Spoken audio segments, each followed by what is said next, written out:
tenim la sort d'avui tindre a dues alcaldesses amb nosaltres, i és que cada vegada a la política hi ha més dones, i això és, és una cosa a celebrar, no? Conteu-me un poquet, vosaltres com ho heu viscut. Eva, que estàs per ahí. Sí, bé, jo volia afegir el que ha comentat Marta, que també des de la federació estem presents en una comissió que en el seu dia es va crear, on estan presents totes les conselleries implicades en l'atenció a les víctimes de la violència de gènere, com són la Conselleria de Justícia, està també la Conselleria de Sanitat, està també la Direcció General Presidència per la part de lo que és emergències, policia local, etc. Estem també els ajuntaments, està també la vicepresidència per les polítiques d'igualtat, i així el que se'l tracta és de coordinar les mesures de quan una persona acudís a denunciar un cas de violència de gènere, com totes les persones implicades en aquest procés han d'estar coordinades per a prestar-li la millor assistència integral,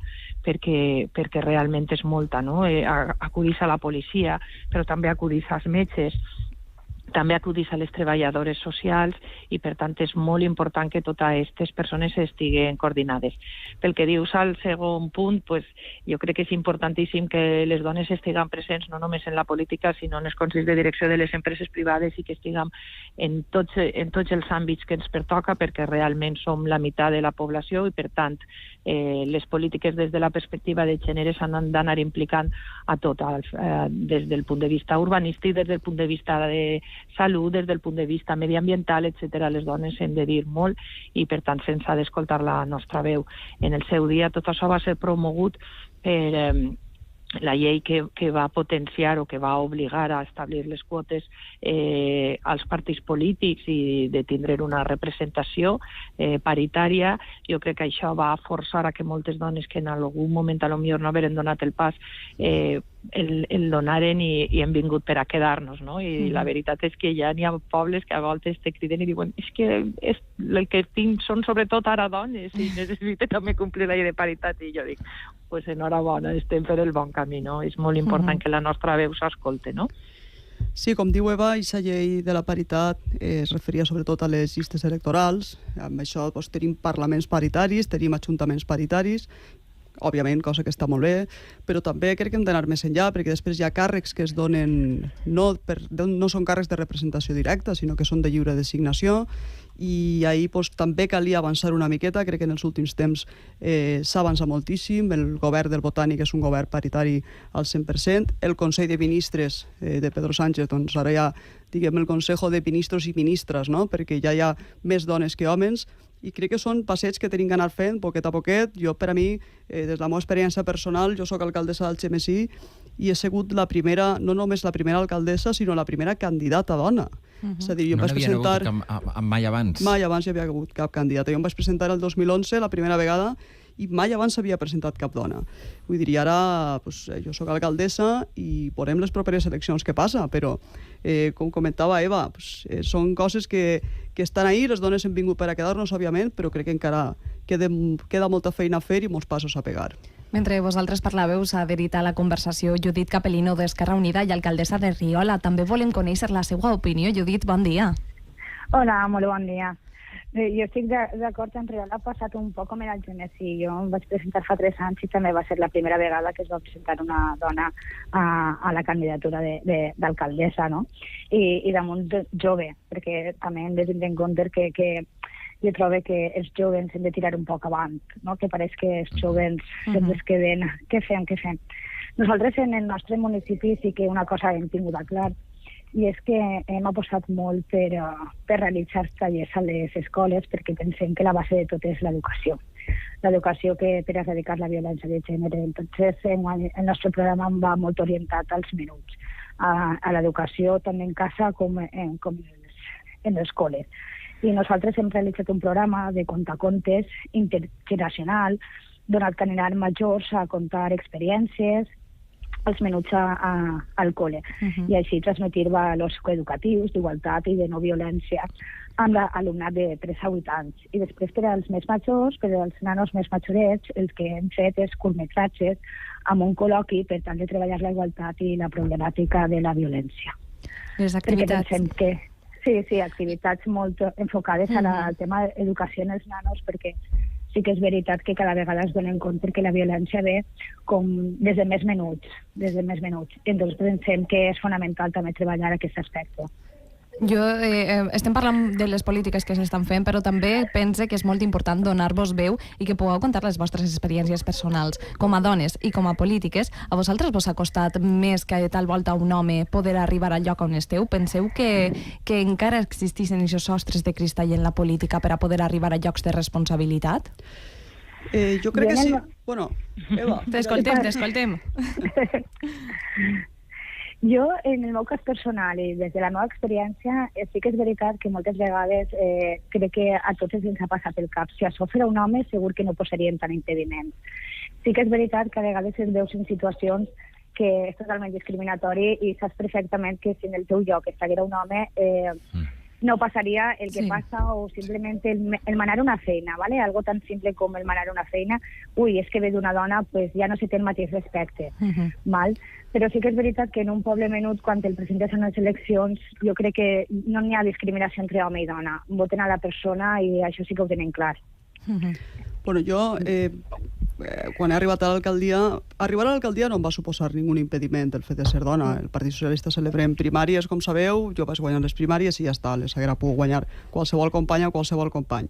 Però una vegada arribat a l'alcaldia sí que és de veres que has de tractar amb sectors del municipi tradicionalment governats, entre cometes, per homes, el sector agrari, per exemple, el sector industrial. Que estan molt masculinitzats. Estan molt masculinitzats, efectivament. Tots els consells rectors de les cooperatives, de les caixes rurals, de més, estan dirigits per homes al 100%.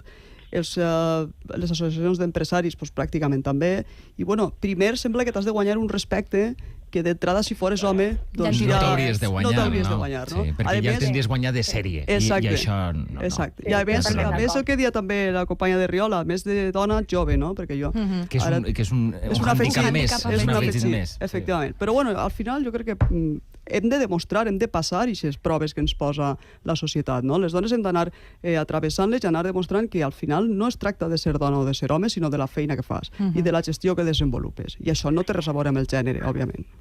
Sí, jo compartint el que ha comentat Marta, jo també l'any 1999 me vaig presentar a les eleccions, no de cap de llista, però vaig entrar com a regidora i vaig portar l'àrea d'agricultura i recorde, bueno, com era de difícil per ser un home, Clar, és que... pues, un càrrec normalment ocupat per un home i un sector molt masculinitzat, el que diuen, bueno, però i esta xica que té que dir-nos a nosaltres, no? Però, bueno, jo crec que a poc m'he guanyat el respecte d'aquestes persones, crec que també ja s'han incorporat dones al món agrícola i això és molt important, perquè també fruit de que te veuen que tu el llances a la piscina a altres persones, bueno, no vull dir que siguis una persona que exemplar, però sí que obris moltes portes. Sempre és important. Sí, obris la porta a altres persones que, bueno, jo recordo una xiqueta que me feia gràcia, que sa mare me va dir un dia, diu, ai, mare, si Eva ha arribat alcaldessa, jo podré ser presidenta del govern, i a mi em va fer una gràcia. Per què no? Per favor. M'encanta, no? Clar, per descomptar que sí. Que te veguen a tu i diuen, bueno, i per què no jo també puc aspirar d'un poc d'això es tracta, no? D'anar-te encant i sostres. Ara el que jo trobo és que tenim ara una segona travessera del desert que haurem de travessar les dones. És que hi ha moltes vegades, i bueno, jo ho he patit en el pleno del meu ajuntament, en el Partit Popular, en l'última tria de persones candidates a un consell assessor, que se me va posar en dubte la tria d'una dona i se me acusava de que la triava només per el fet de que era dona, no? I que havia de complir una quota quan era una persona en un currículum espectacular, no? I a mi això em va donar molta ràbia perquè dic, bueno, és que ara ja també hem de demostrar que som com millor que un home, i jo de veres crec que és una fase que me va donar molta ràbia tindre que passar, no? Però l'hem de passar i l'hem de superar i no hem de caure en aquests paranys que els sectors masclistes ens van a posar i és, bueno, és que tu estàs ahí perquè eres dona i havies de complir aquesta quota, no?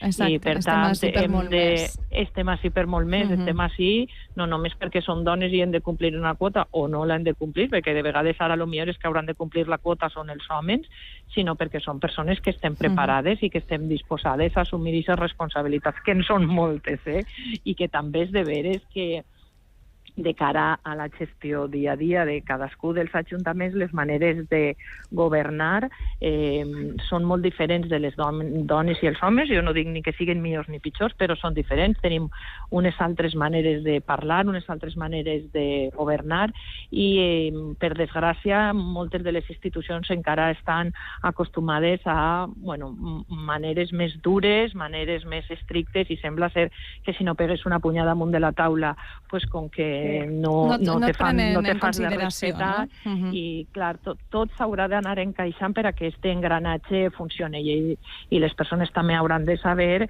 que n'hi ha unes altres maneres de governar, no? I de portar les coses. Jo, per exemple, sempre dic que quan una reunió la porta una dona, les reunions sempre són més curtes i més efectives, no? I jo, per exemple, en el ple sempre dic, el ple va durar 2 hores, i això és el que va durar, aneu a seguir el temps perquè...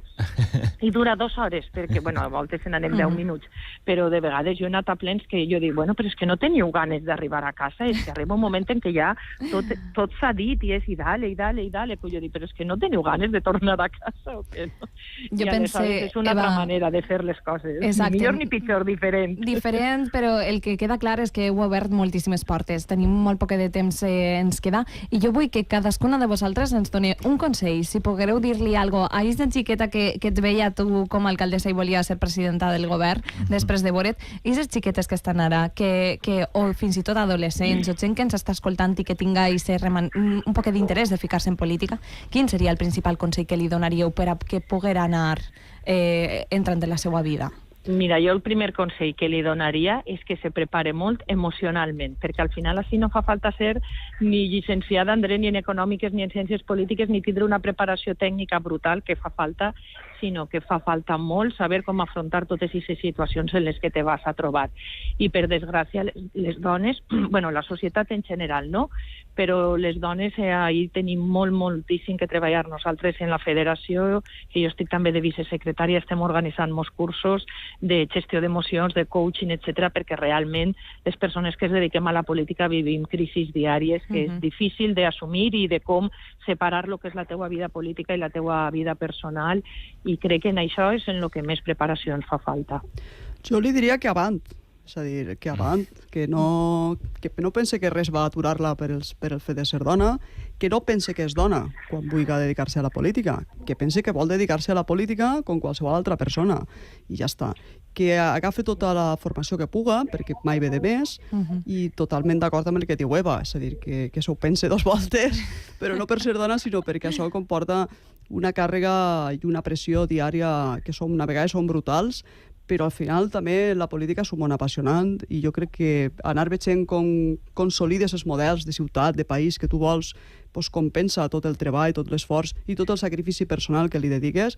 Així que si una xiqueta vol dedicar-se a la política, que avant, que es prepare tot el que puga, i que no pense que és dona, que pense que és la seva il·lusió, i que per tant que faci el possible per complir-la.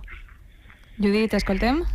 Jo estic totalment d'acord amb Eva. Per a mi primordialment és l'educació emocional, perquè sí que és veritat que passem moltes fases per ser dones, i damunt si eres dona, mama, estàs en casa, fora de casa, és complicat tot moltíssim. Jo en aquest cas tinc una filla de 8 anys i jo sempre li dic que l'eduque com una guerrera, no com una princesa. L'etapa de les princeses per a mi ja ha passat, i se té que educar des de la igualtat. Aleshores, quan s'educa des de la igualtat, dona igual que vulguis dedicar-te a la política, a ser astronauta o a ser el que siga, perquè el xiquet ho té clar que dona igual que siga xiquet que xiqueta, pot aconseguir tot allò que se proposa. Doncs amb aquestes reflexions nosaltres ens quedem i anem ara a escoltar